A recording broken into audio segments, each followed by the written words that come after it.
He was king of Macedonia from 359 to 336 BC. He invented the Macedonian phalanx, revived an army decimated by Illyrian defeat from straggling to staggering, and pushed the bounds of his empire at all four corners of the map. Yet most of the world knows him as Alexander's dad. Today, we'll meet him under his proper title, Philip the Great.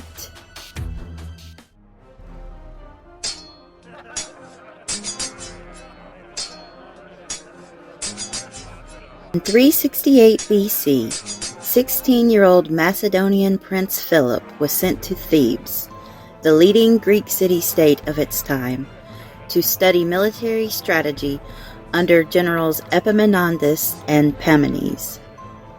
Philip was a hostage of Illyria at the time, so the great generals were no doubt practicing the strategy of keeping your enemies close. They could not have known they were authoring their own downfall. Quickly! The Illyrians are at the gates. My brother the king has fallen, but we live to fight another day.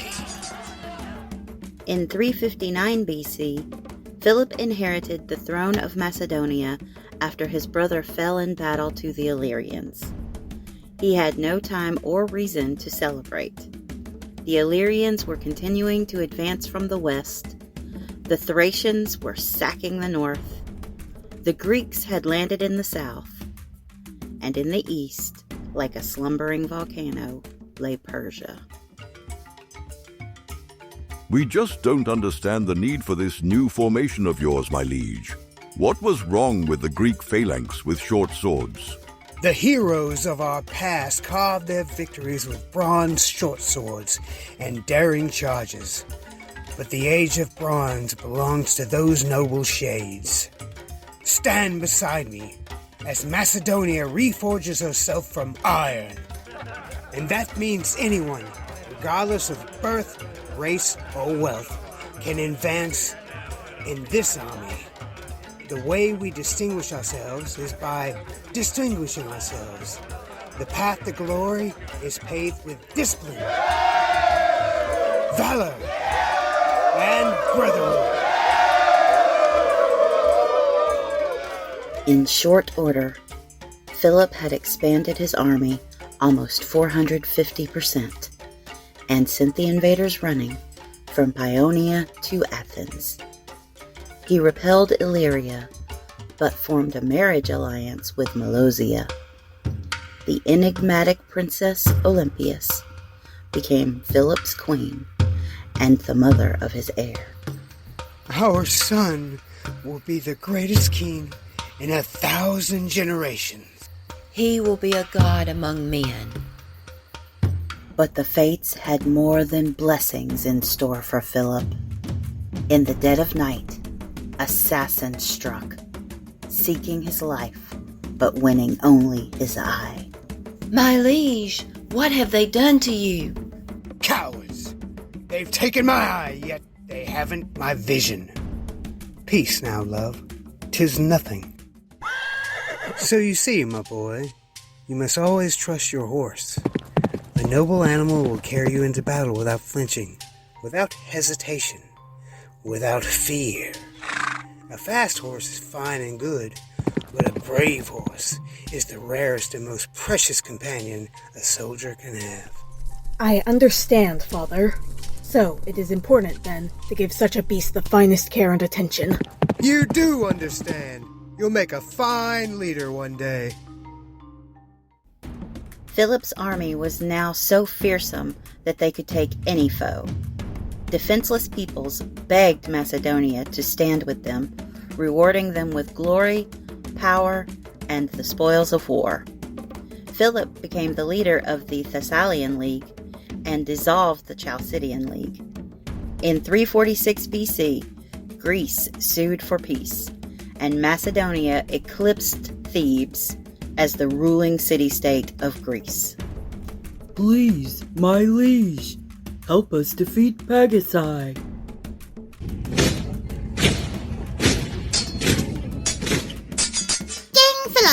Help us besiege Abdera!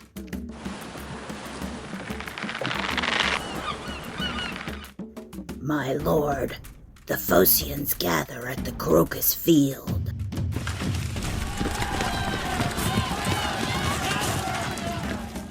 If I take Laconia, I will raise Sparta.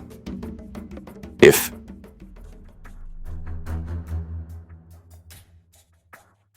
These soldiers are legendary.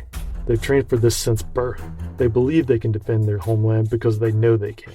Then we must know more and believe more. My army is peerless. Put your faith in that.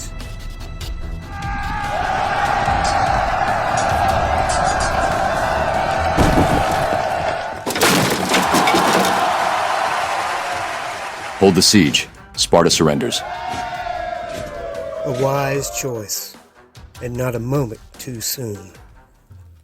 The rituals of Horus again? Have I not given you more power than any woman in the world? Why do you reach for more? I seek the blessings of Horus for our son.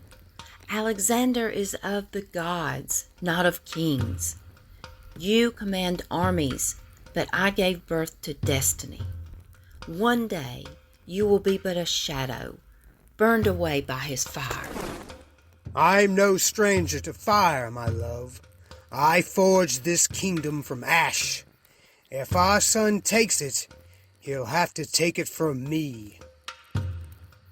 My lord, Pausanias, I fear for the king. An evil humor has overtaken him of late. He sees conspiracies in the shadows and mistrusts those he loves. Have you witnessed anything amiss? I love the king with all my heart, but he does not always heed my counsel. Is it some wicked curse which has clouded his judgment? Let us be diligent and take action at once should we notice he has become possessed by this demon. It is of paramount importance that we preserve his legacy. Eager to unite his family and soothe hard feelings, Philip was looking forward to strengthening his house's marriage bond with Melosia at the wedding of his daughter Cleopatra to Alexander of Epirus, brother to Olympias. And now we shall have two causes to celebrate. My daughter's wedding and my second in command. Second in command? But my liege, I have always been your lieutenant, and you and I have led countless victories together. Indeed, Pausanias, you have served me well. However, I look now to the east. My armies amass for the invasion of Persia, and I need new blood, new ideas, and new leadership for this campaign. Father, surely you would agree. It is unwise to put to pasture the steed who has always pulled your chariot into battle. Until that horse becomes lame, then wisdom demands you put such a beast down. Too many enemies in one place. Too many ghosts in one man's shadow. The embers of the dying sun have set on my kingdom one last time. Outshine me, my son. Philip II inherited a dying kingdom and brought to life an empire that would be remembered for 2,000 years. His son, Alexander, is considered one of the great icons of history. Yet scholars agree that, had he not been Alexander's father, we would be learning today about Philip the Great.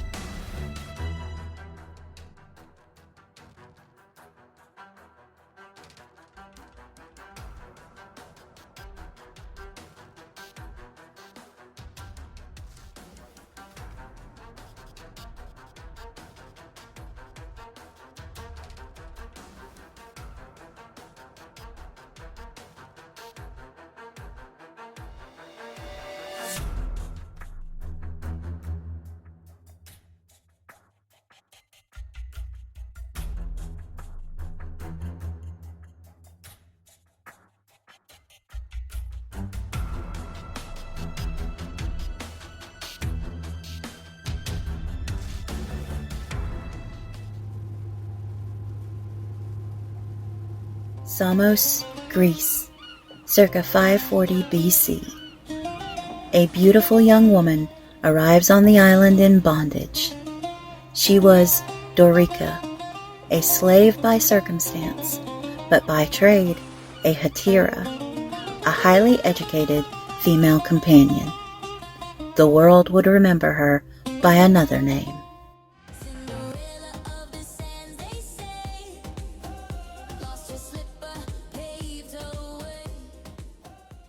Rhodopis was a professional nickname meaning rosy-cheeked, a reference to the rouge working women often utilized.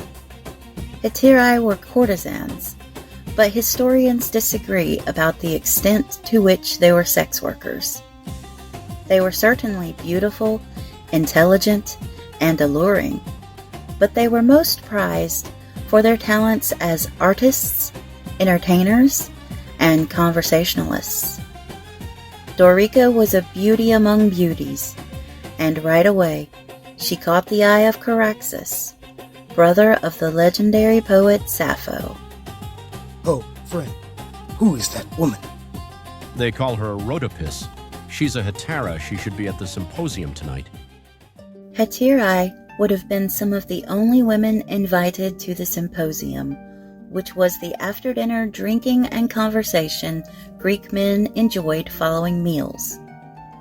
Wives and daughters were traditionally not allowed to attend, but heterae were considered educated enough to speak on men's matters, and they would also serve drinks and perform musical or theatrical pieces. Rhodopis was singularly skilled at these arts, and her attendance at Samian symposia was considered essential. At this particular symposium, Sappho, who herself strode easily through men's spheres, was also invited to attend. Caraxes, I fear you've made a handprint in that goblet. She's charming, no doubt, but charm is a cheap coin. Think of our father and have some dignity, brother. She's just a hetera. I fear she's more than that. Perhaps she is an enchantress. Caraxes was indeed under Rhodopis' spell. He followed her through the streets of Samos, her name echoing in his heart like a prayer. Rhodopis, Rhodopis, Rhodopis. His breath deserted him any time he caught her gaze, but it was clear she didn't feel the same about him. As lucrative a possession as she was, Rhodopis' owner, a man named Iadman of Samos, found himself mired in debts, and he was forced to sell her. Another Samian, a certain Xanthes, became her new master, and took her with him to the Greek-controlled Egyptian port of Naucratis. Caraxes was stricken by her sudden departure, and elected to take control of the family shipping business, giving him access to a ship and an excuse to use it. During the reign of Akhmos II, Rhodopis arrived in her strange new country, and went to work plying her trade for her new master.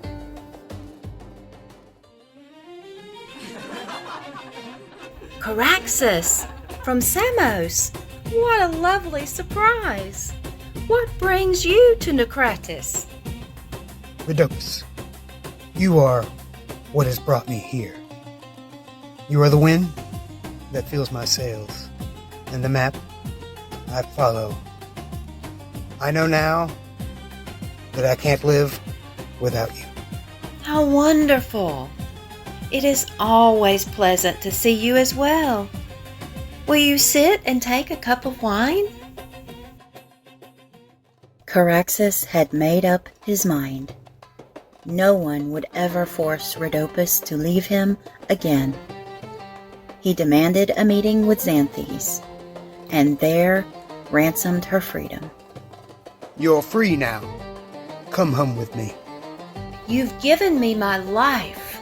Now let me see what I can make of it. The most famous courtesan in Egypt, was now in business for herself, and business was booming. Rhodopis opened a high-end wine shop in the city, which became a hub for intellectuals and entertainers. Rhodopis still took clients from among the upper echelons of Egyptian society, but her true joy came from mingling with the patrons of her shop.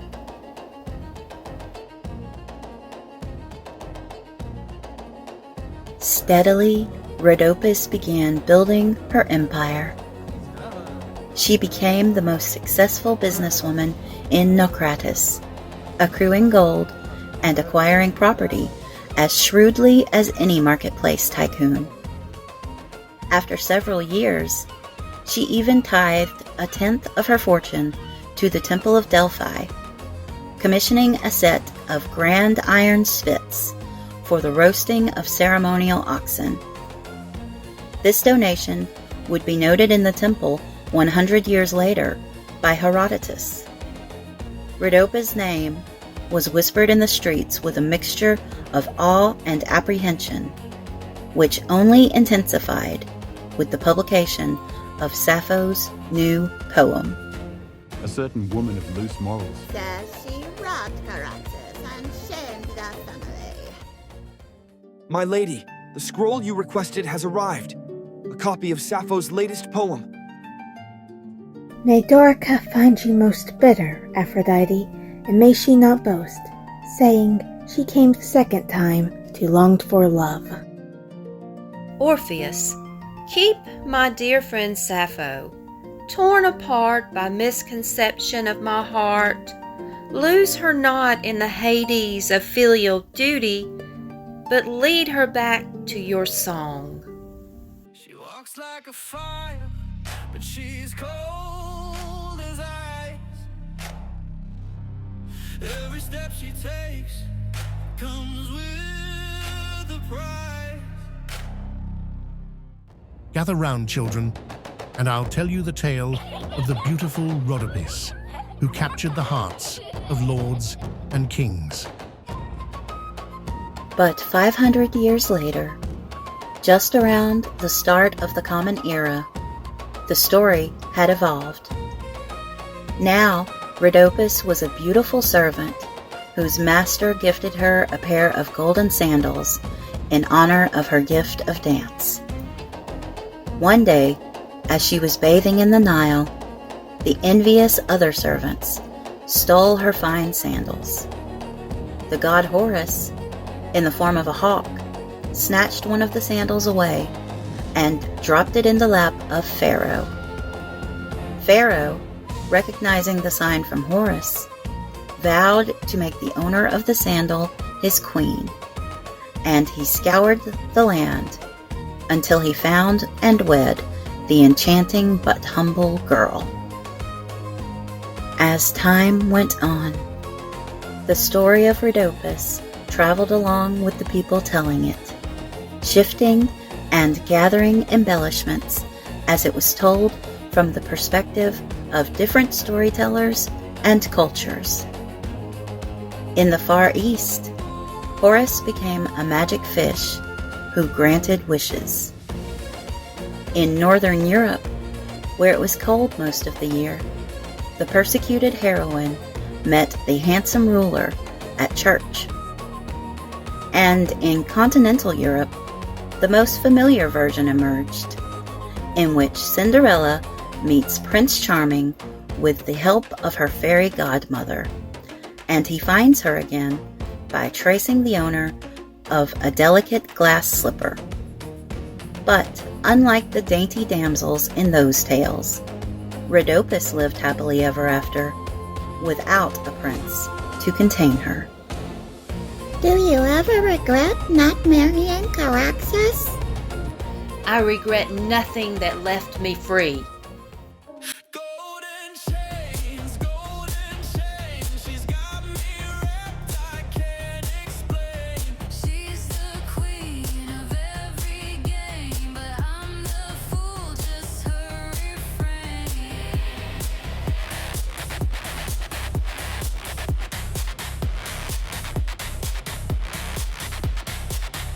see his eyes, they're dripping gold, but I'm not the kind who gets bought or sold. I'm stacking dreams, building my throne, while he's in the dark, singing alone. My empire's built on sweat and stone.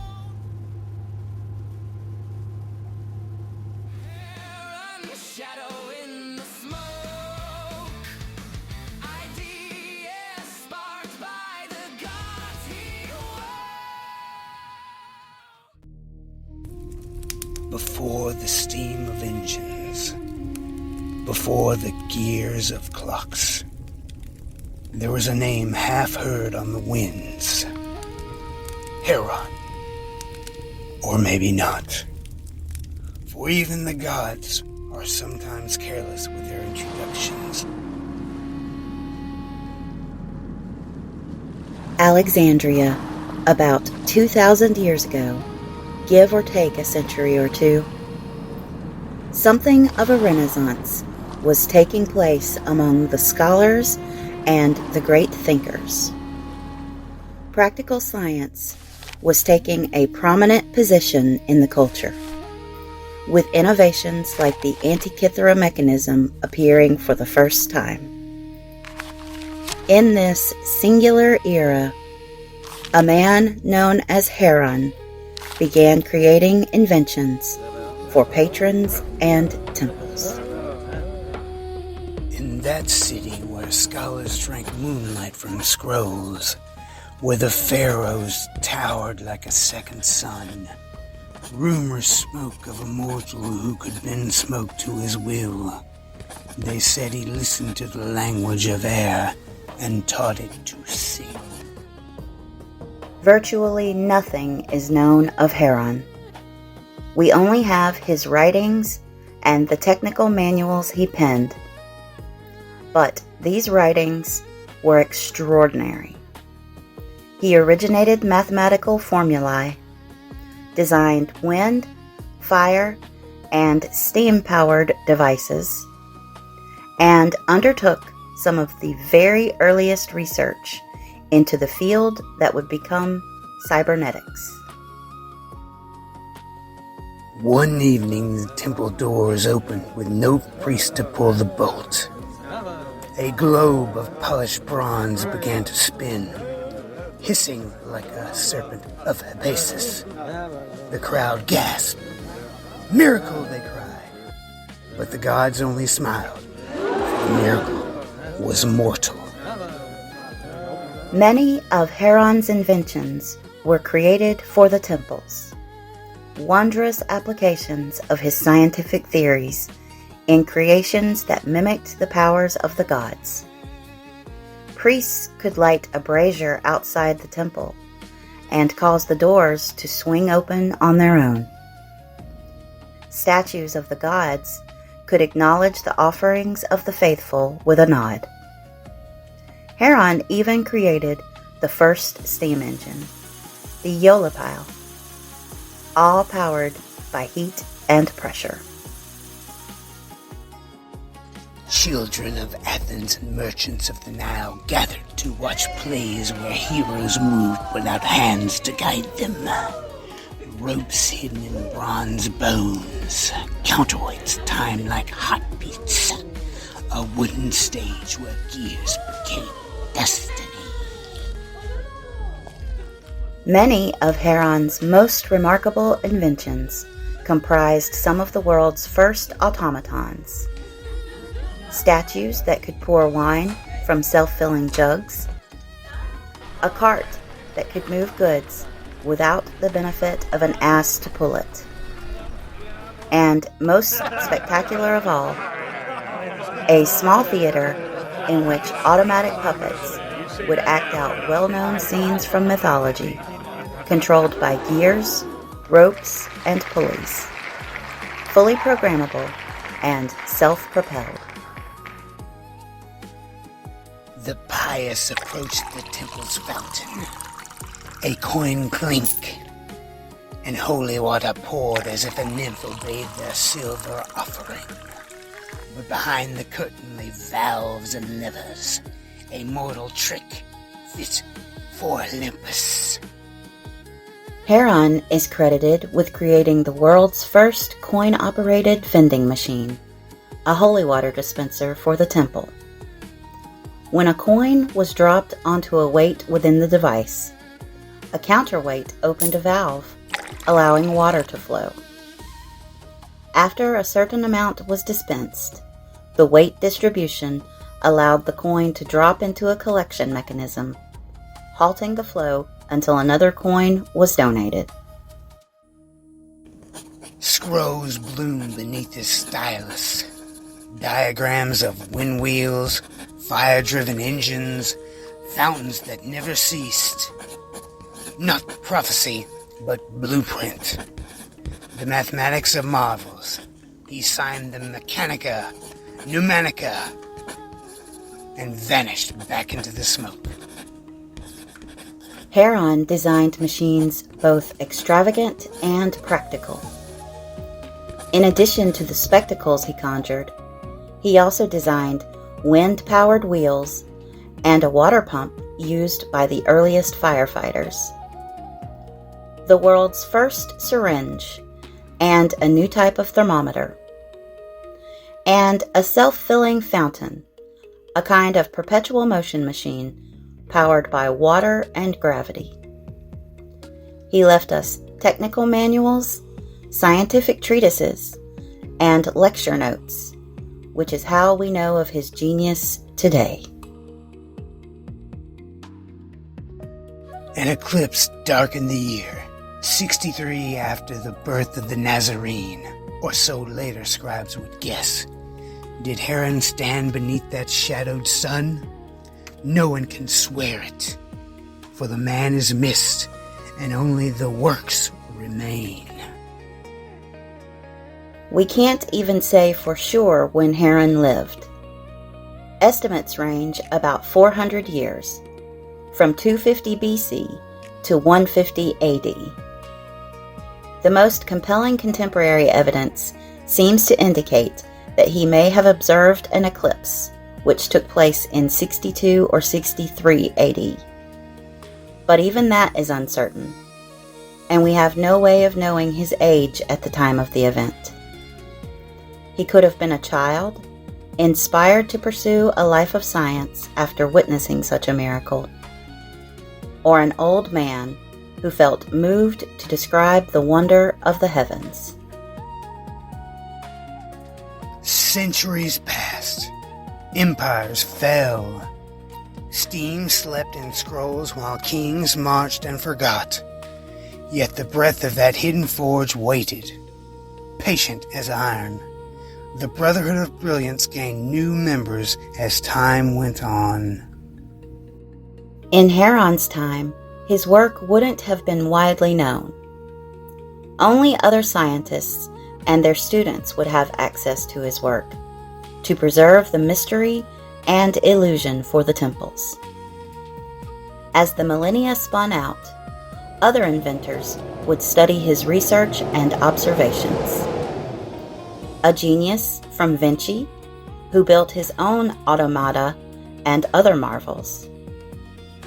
Sharp minds in New Londinium, and brave architects in the New World, who refined and miniaturized Heron's creations into the steam-driven devices which powered the Industrial Revolution. Now the world hums with turbines and pistons. Children of a forgotten whisper. Was Heron a man, a myth, or simply the mortal through whom which the gods of inventions chose to speak? Only the hiss of steam remembers. Heron may have been a pseudonym, or a pen name co-opted by a variety of authors. He may have been a well-known magician or an anonymous mastermind. He was the man behind the curtain, not merely pulling the strings, but designing, crafting, and blueprinting the mechanism that would one day help spin our world.